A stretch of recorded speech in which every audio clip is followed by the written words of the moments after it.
Bukan oposisi namanya kalau tidak bikin gaduh di setiap ada berita mengenai pemerintah.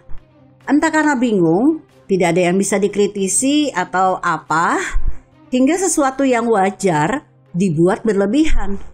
Terutama oleh kader-kader Demokrat bernama Andi Arief, Roy Suryo, dan sejenisnya. Kalau dulu mereka mempertanyakan anggaran 2 miliar untuk pengecetan pesawat kepresidenan. Padahal kadernya di daerah beli rumah dinas puluhan miliar. Kini yang dipermasalahkan adalah penambahan harta di masa pandemi. Harusnya mereka juga bertanya-tanya, kenapa harta AHY yang cuma mayor bisa sampai belasan miliar hingga disebut lebih banyak dari SBY.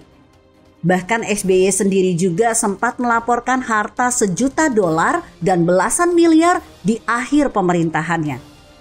Coba diusut, adakah harta proyek Hambalang di harta laporan Ibas dan keluarga Cikeas? Mengenai framing jahat terhadap kenaikan harta Jokowi sebesar 8,9 M semasa pandemi telah dibantah telak oleh Valdo Maldini, staf sus Menseknek. Seperti dilansir tribunnews.com, menurut Valdo, kenaikan harta kekayaan Presiden Jokowi sebesar 8 miliar rupiah selama pandemi COVID-19 dilatar belakangi oleh banyak faktor. Satu diantaranya karena banyaknya tanah yang dimiliki Presiden Jokowi sebelum menjadi pejabat negara. Untuk itu Valdo menganggap kenaikan harta kekayaan Presiden Jokowi sangat wajar.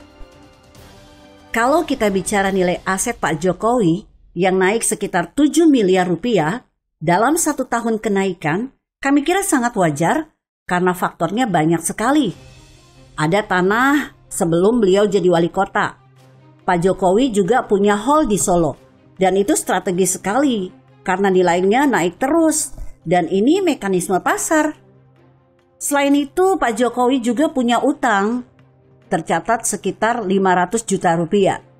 Ujar Valdo dikutip dari tayangan YouTube TV One pada Senin 13 September 2021. Valdo menilai tidak masalah jika harta kekayaan para pejabat meningkat. Ia menekankan yang terpenting adalah keterbukaan para pejabat mengenai harta kekayaannya. Saya kira kita agak sulit kalau bicara pengen semuanya adu miskin-miskinan. Karena kalau pejabat yang paling penting itu keterbukaan. Yang jadi masalah itu kalau kenaikannya tidak wajar.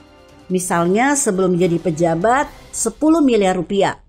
Setelah jadi pejabat 2 tahun jadi 100 miliar rupiah. Itu kan bisa ditanya oleh publik. Jelas Valdo. Karena itu Valdo menyebut tidak ada persoalan dari kenaikan harta kekayaan para pejabat di masa pandemi COVID-19. Pernyataan Valdo juga dibenarkan para pengamat yang mengatakan penambahan harta pejabat selama pandemi disebabkan berkurangnya pengeluaran. Bisa jadi uang yang biasanya digunakan untuk hobi, rekreasi, dan lainnya justru digunakan berinvestasi selama pandemi. Framing jahat ke Jokowi kini juga menimpa Menak Yakut yang mengalami penambahan harta 11 miliar. Padahal kenaikan tersebut tak berselang lama dirinya didapuk jadi menteri, alias tak berhubungan dengan pekerjaannya saat ini. Tapi memang ada penambahan nilai aset dari sebelum ia jadi menteri. Seperti diberitakan tribunnews.com, saat menjadi Menak, Yakut memiliki 6 bidang tanah yang nilainya mencapai 9.320.500.000 rupiah.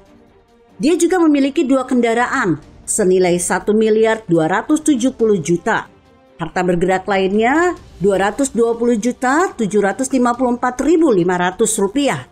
Dan kas dan setara kas 646.839.139 rupiah. Namun ketua GP Ansor itu juga memiliki hutang sebesar 300 juta rupiah. Sehingga mengurangi jumlah asetnya. Harusnya oposisi lebih cerdas membuat kritikan. Dan memang celah kekurangan pemerintah saat ini.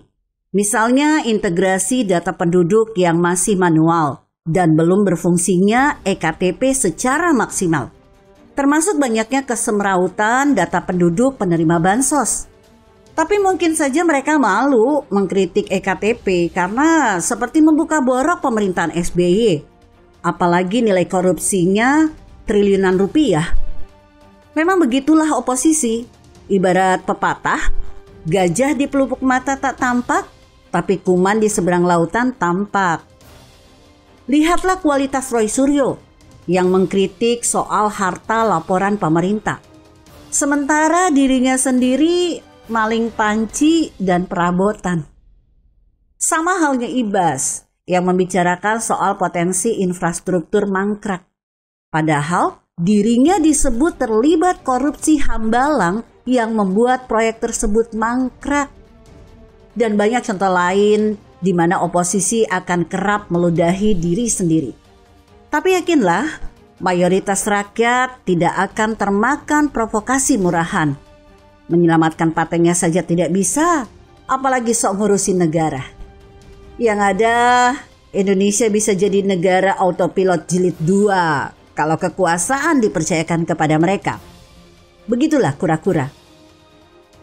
Artikel ini ditulis Niha Alif di siword.com. Jika Anda berpendapat lain, berikan komentar Anda di kolom komentar. Saya Emma, Karisma 90.